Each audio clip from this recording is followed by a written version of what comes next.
আসসালামু আলাইকুম ভাই ও বোনেরা। আজকে আলোচনার বিষয় স্বপ্নে যদি কেউ মরিচ দেখতে পায় তাহলে কি হয়।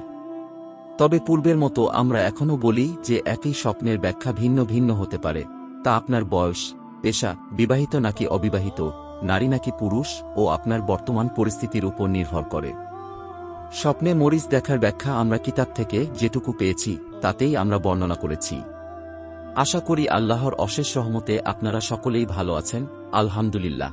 স্বপ্নকে আরবি ভাষায় রুইয়া এবং ফার্সিতে খোয়াব বলা হয়।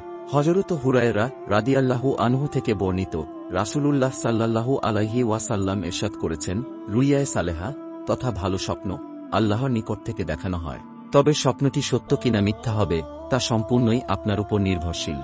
ইসলামিক হাদিস অনুসারে যদি আপনি পাক পবিত্র অবস্থায় ডান কাঁধ হয়ে ঘুম আসেন এবং রাত 12টার পর থেকে ফজর আজানের আগে যদি কোনো ভালো স্বপ্ন দেখে থাকেন, তাহলে এটি আল্লাহর নিকট থেকে দেখানো হয়েছে এবং খুব অচিরেই আপনার স্বপ্নটি সত্য হবে ইনশাআল্লাহ।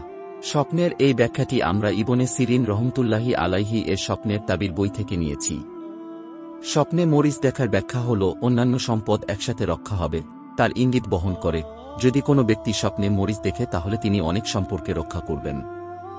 এই রকম আরও ইসলামিক ভিডিও পেতে আমাদের চ্যানেলটি এখনই সাবস্ক্রাইব করুন এবং পাশে থাকা বেল আইকনটি বাজিয়ে দিন। ততক্ষণে ভালো থাকবেন, সুস্থ থাকবেন। ধন্যবাদ।